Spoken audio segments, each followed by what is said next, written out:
नमस्कार, जय हिंद, जय भारत। मैं अभिषेक और आप देख रहे हैं हमारा YouTube channel Rudra IAS academy. दोस्तों, एक बार फिर से आप सभी का हमारे इस यूट्यूब चैनल पे हार्दिक स्वागत है। दोस्तों, आज के सेशन में, आज के इस वीडियो में हम आपसे बात करेंगे गुप्त वंश के दोस्तों बहुत ही इंपॉर्टेंट रूलर और शासक दोस्तों स्कंद गुप्त के अभिलेखों के बारे में। जैसा कि दोस्तों आप सभी जानते हैं दोस्तों, गुप्त वंश दोस्तों जो कि स्वर्ण युग के नाम से भी जाना जाता है, क्लासिकल एज के नाम से भी जाना जाता है दोस्तों, जिसकी अर्थव्यवस्था आए दिन दोस्तों चर्चा में रहती है दोस्तों, जिसके कारण दोस्तों इसके एग्जाम्पल दिए जाते हैं। चाहे इसकी स्थापत्य कला हो, चाहे इसकी इकोनॉमी हो, चाहे इसका आपका सोसाइटी हो, कोई भी दोस्तों सभी दृष्टिकोण दोस्तों आपका जो गुप्त साम्राज्य था इसका जो आपका प्रमाण है वो काफी अच्छे दिखाई देते हैं। लेकिन दोस्तों जब आप स्कंद गुप्त के बाद के शासन काल में आते हो, जब स्कंद गुप्त का अध्ययन करते हो तो आपको पता चलता है स्कंद गुप्त के शासन काल के ही दौरान जो इनकी अर्थव्यवस्था है वो धीरे धीरे क्या होती है, डाउन होने लगती है, कि जो आपकी इकोनॉमी वो डाउन होने लगती है। इसके जो प्रमाण है हमको कुछ अभिलेखों से देखने को मिलते हैं, उनके अन्य प्रमाण हमको जो स्कंद गुप्त के शासन काल में जो सिक्के जारी किए गए थे उनके द्वारा दिखाई देते हैं। तो आज के सेशन में हम स्कंद गुप्त के द्वारा जारी किए गए या स्कंद गुप्त के शासन काल से संबंधित जानकारी देने वाले कुछ महत्वपूर्ण अभिलेखों की चर्चा हम आपसे आज के सेशन में करने वाले हैं। जैसे दोस्तों आप सभी जानते हैं स्कंदगुप्त गुप्त वंश का वह अंतिम शासक था जिसके शासनकाल में गुप्त वंश के कुछ जो कार्य हैं वह किए गए थे। इसके पश्चात गुप्त वंश एकदम अचानक से क्या होता है कि डाउनफॉल हो जाता है, अंतिम में गुप्त वंश समाप्त हो जाता है। तो गुप्त वंश के जो शासक हैं स्कंदगुप्त, इन्होंने अपने शासन काल में विभिन्न प्रकार की जो उपाधियां हैं धारण की थी, जिसमें आपका क्रमादित्य है, विक्रमादित्य है, गुप्त वंश है, कबीर है। जो विक्रमादित्य और गुप्त वंश है, कबीर जो उपाधि है, ये उनका जो भीतरी स्तंभ लेख है जो आप यहाँ पर देख पा रहा होंगे आप लोग, ये उनकी यूपी की जो गाजीपुर में स्थित लेख है वहां पर इसकी चर्चा मिलती है। जबकि जो सक्रोपम उपाधि है, सक्रोपम उपाधि का वहां पर जो वर्णन है वह कहोम लेख में देखने को मिलता है। ऐसे जो प्रमाण है हमको यहाँ पर देखने को मिलते हैं। अब आइए एक एक करके हम चर्चा करते हैं। देखिए स्कंद गुप्त के जब हम अभिलेखों की चर्चा करते हैं तो उनमें हम लोग नाम ले सकते हैं जूनागढ़ अभिलेख की।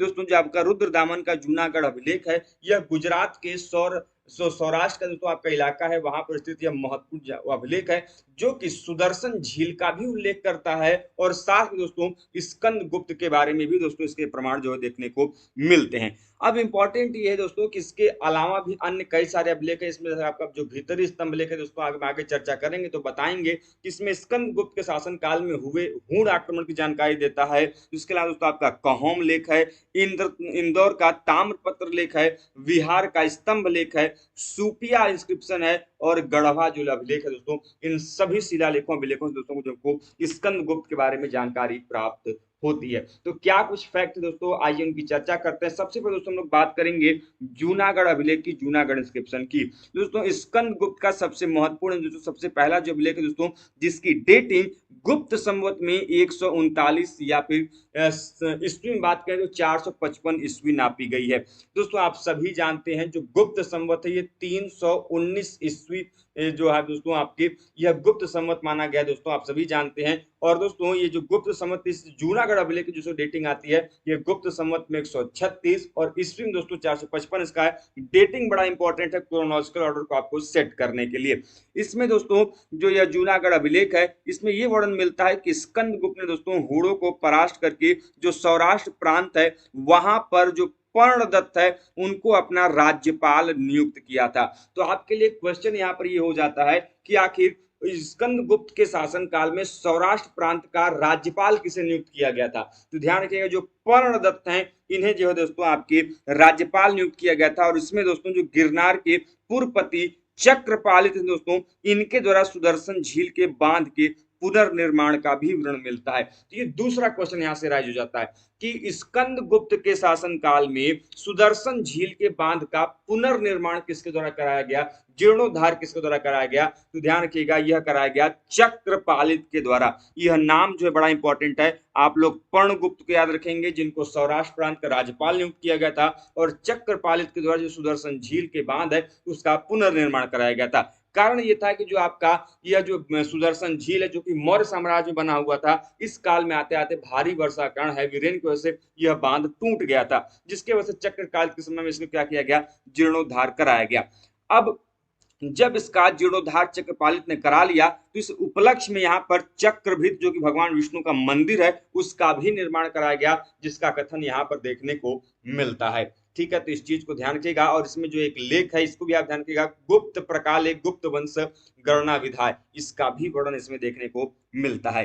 दूसरा आपका अभिलेख है दोस्तों आपका भीतरी स्तंभ लेख। दूसरा भीतरी स्तंभ लेख में दोस्तों पुष्यमित्र एवं हूणों के साथ स्कंद गुप्त के युद्ध का विवरण जो दोस्तों वह प्राप्त होता है। दोस्तों ये आपके उत्तर प्रदेश के गाजीपुर जिले में स्थित यह महत्वपूर्ण अभिलेख है। और इस भीतरी स्तंभ लेख में दोस्तों समुद्रगुप्त के साथ साथ चंद्रगुप्त द्वितीय एवं कुमार गुप्त की माताओं के नाम दिए गए। ये फैक्ट बड़ा इंपॉर्टेंट है आपके एग्जाम के लिए कि भीतरी स्तंभ लेख में कितने शासकों की माताओं के नाम के उल्लेख हैं। तो समुद्रगुप्त के, चंद्रगुप्त द्वितीय के और कुमार गुप्त की माताओं के जो नाम दोस्तों इसमें दिए गए हैं। और इसमें स्कंद गुप्त के द्वारा जो पुष्यमित्र एवं हूण शासकों के विरुद्ध जो युद्ध का अभियान था उसका भी विवरण देखने को मिलता है। इसके अलावा स्कंद गुप्त के द्वारा जो भगवान विष्णु का मंदिर का निर्माण हेतु एक गांव को दान दिए जाने का उल्लेख है वह भी इसमें देखने को मिलता है। और जो कि दोस्तों यह गुप्त शासकों के द्वारा भूमि दान दिए जाने का जो प्रमाण है यह अभिलेख देता है। तो अब आपके एग्जाम के लिए फैक्ट हो जाता है कि वह कौन सा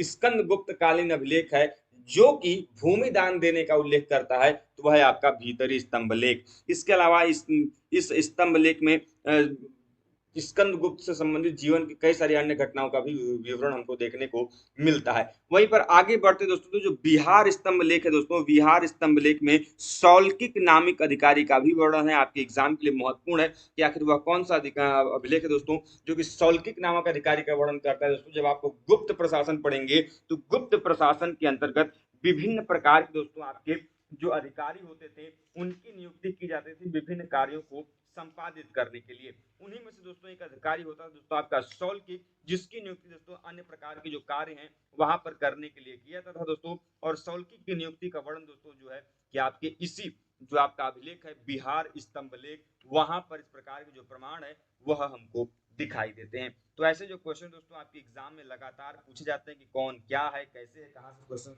जो पूछे जाते हैं, तो इन फैक्ट को बहुत ही अच्छे तरीके से याद करके और अपने नोट में आप इनरोल कर लेंगे। आगे चलते दोस्तों अगले पॉइंट की तरफ। अगला पॉइंट दोस्तों आपका इंदौर ताम्रपत्र को लेकर दोस्तों, जैसा कि आप सभी जानते हैं पहले इंस्क्रिप्शन के लिए अभिलेखों के लिए दोस्तों विभिन्न माध्यमों का प्रयोग किया जाता था। आपके कोई पत्थरों पर अभिलेख बनते थे तो कोई आपके गुफाओं पर अभिलेख बनते थे, इसको हम लोग केव इंस्क्रिप्शन के नाम से, गुहा लेख के नाम से जानते हैं। पत्थरों पर बनते थे तो उनको हम लोग शिला लेख के नाम से जानते हैं।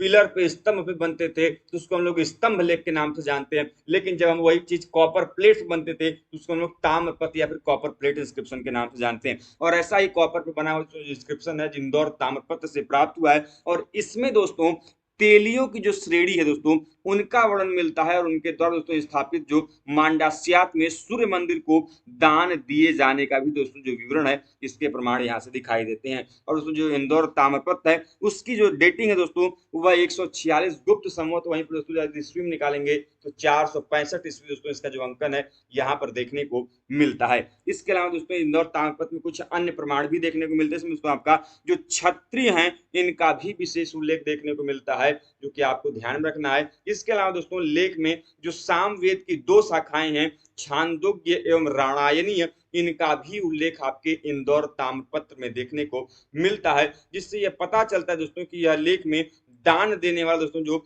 सामवेदी ब्राह्मण है, जबकि प्राय ब्राह्मण दान लेते थे। यह जो कॉन्सेप्ट है इसके विरुद्ध इसमें यह दिखाई देता है कि सामवेदी ब्राह्मण क्या करते थे, दान देने वाले थे। इसके अलावा दोस्तों दान देने वाला देव विष्णु था, जबकि दान पाने वाला तेलियों का श्रेणी का प्रमुख दोस्तों जीवंत था, उसका भी उल्लेख देखने को मिलता है। और इस लेख में श्रेणी के प्रमुख का नाम मिलना बहुत इंपॉर्टेंट है, बहुत महत्वपूर्ण है। तो जो जीवंत का नाम है दोस्तों ये ध्यान रखिएगा। और आपको सबसे इंपॉर्टेंट ध्यान रखना है कि तेलियों की श्रेणी द्वारा दोस्तों सूर्य मंदिर को दान दिए जाने का उल्लेख है, यह बड़ा इंपॉर्टेंट है, इस चीज को ध्यान रखिएगा। अगला अभिलेख है दोस्तों आपका सूपिया अभिलेख, सूपिया लेख है दोस्तों, जिस अभिलेख में दोस्तों गुप्त वंश की जो वंशावली दोस्तों यह घटोत्कच जो है दोस्तों इनके शासनकाल तक इसमें प्रमाण देखने को मिलता है। और इसमें दोस्तों गुप्त वंश को घटोत्कच वंश के रूप में भी दोस्तों कहा गया है। तो इस फैक्ट को ध्यान रखिए कि वह कौन सा अभिलेख है जिसमें गुप्त वंश को घटोत्कच वंश के रूप में जाना जाता है दोस्तों। जो सूपिया इंस्क्रिप्शन है इसमें दोस्तों इस प्रकार के जो प्रमाण है वह दिखाई देते हैं। अगला दोस्तों पॉइंट कि दोस्तों इस सूपिया स्तंभ लेख में गौत्र शैलिक एवं बलयष्टि कहा गया है। ठीक है, जो गौत्र शैली स्तंभ को, सूपिया स्तंभ को दोस्तों, स्तंभ लेख को इसमें गौत्र शैली एवं बलयष्टि कहा गया है। और इसी लेख में दोस्तों घटोत्कच के सीधा बाद समुद्रगुप्त का वर्णन मिलता है। बीच के जो शासक दोस्तों यहाँ पर उनको स्किप कर दिया गया था, उसमें आपको जो चंद्रगुप्त प्रथम है इनके नाम की उपेक्षा की गई। मतलब कि दोस्तों घटोत्कच के बाद सीधे तौर पे समुद्रगुप्त हैं, बीच के जो शासक दोस्तों आपके चंद्रगुप्त प्रथम है, इनका उल्लेख इस अभिलेख में देखने को नहीं मिलता। और दोस्तों इस दूसरे लेख में दोस्तों चंद्रगुप्त द्वितीय एवं कुमारगुप्त प्रथम का नाम न देकर उनकी जो उपाधियां दोस्तों क्रमशः आपका विक्रमादित्य और महेंद्रादित्य, आप सभी जानते हैं दोस्तों चंद्रगुप्त द्वितीय की दोस्तों बहुत ही फेमस उपाधि है चंद्रगुप्त द्वितीय, विक्रमादित्य के नाम से जानते हैं। और दोस्तों जो महेंद्रादित्य है यह कुमारगुप्त प्रथम की उपाधि है, और दोस्तों इनका भी उल्लेख दोस्तों इस अभिलेख में देखने को मिलता है। और स्तंभ लेख को स्थापित करने वाले वर्ग जो ग्रामिक था, उसने दोस्तों अपने परिवार के मृत लोगों की स्मृति में दोस्तों इस अभिलेख को स्थापित कराया था। और इस अभिलेख की दोस्तों जो तिथि है यह गुप्त संवत 141 और ईस्वी में दोस्तों 460 ईस्वी जो है इसका वर्णन देखने को मिलता है। वहीं पे दोस्तों अगला लेख है दोस्तों आपका कहोम लेख। और कहोम लेख में दोस्तों भद्र नामक एक व्यक्ति के द्वारा 5 जैन तीर्थंकरों आदिनाथ, शांतिनाथ, नेमिनाथ, यह 3 हो गए दोस्तों। इसके अलावा दोस्तों 2 अन्य जो हैं आपके अभिलेख, जिसमें आपका पार्श्वनाथ और महावीर की प्रतिमा के बनाए जाने का भी जो वर्णन है यहाँ पर देखने को मिलता है। किसके द्वारा दोस्तों? यह भद्र नामक व्यक्ति के द्वारा दोस्तों इसके निर्माण की चर्चा मिलती है। इसके अलावा दोस्तों इस स्तंभ के नीचे भाग जो आपका निचला भाग है दोस्तों, वहां पर 5 जैन तीर्थंकरों की आकृतियों के भी वर्णन मिले हैं, जो कि अपने आप में इंपॉर्टेंट है दोस्तों। सबसे बड़ी बात यह जो अभिलेख है यह एक जैन अभिलेख है। आपके एग्जाम में आ सकता है कि कौन सा निम्नलिखित में से गुप्तकालीन अभिलेख है जो कि जैन अभिलेख के रूप में जाना जाता है। ध्यान रखिएगा जो कहोम अभिलेख है उससे चर्चा मिलती है। और इस लेख की जो तिथि है दोस्तों ये गुप्त संवत 141 से 460 ईस्वी मानी जाती है। और दोस्तों कहोम का प्राचीन नाम कुकब था। तो इस फैक्ट को बड़ा इंपॉर्टेंट ध्यान रखिएगा, बहुत ही इंपॉर्टेंट है क्वेश्चन, कि आपके एग्जाम में पूछा जा सकता है कि कहोम का प्राचीन नाम क्या था दोस्तों? कुकब था। और इस लेख को दोस्तों डॉक्टर फ्रांसिस जो बुचानन है उनके द्वारा दोस्तों जो लेख है यह खोजा गया था।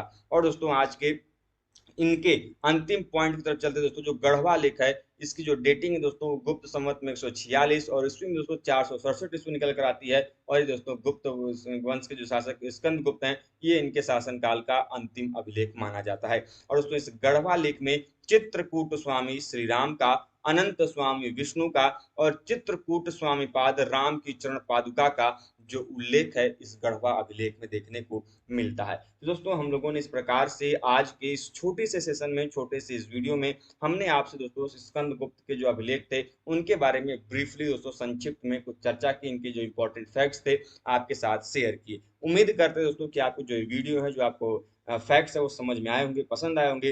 वीडियो पसंद आए दोस्तों वीडियो को लाइक करें, चैनल पर नए दोस्तों चैनल को सब्सक्राइब करें, साथ ही बेल आइकन को प्रेस करें, जिससे कि दोस्तों आपके पास वीडियोस की लेटेस्ट नोटिफिकेशन सबसे पहले आप तक पहुंचती रहे। मिलते हैं दोस्तों नेक्स्ट वीडियो में, तब तक के लिए आप स्वस्थ रहें, मस्त रहें। जय हिंद, जय भारत, हर हर महादेव।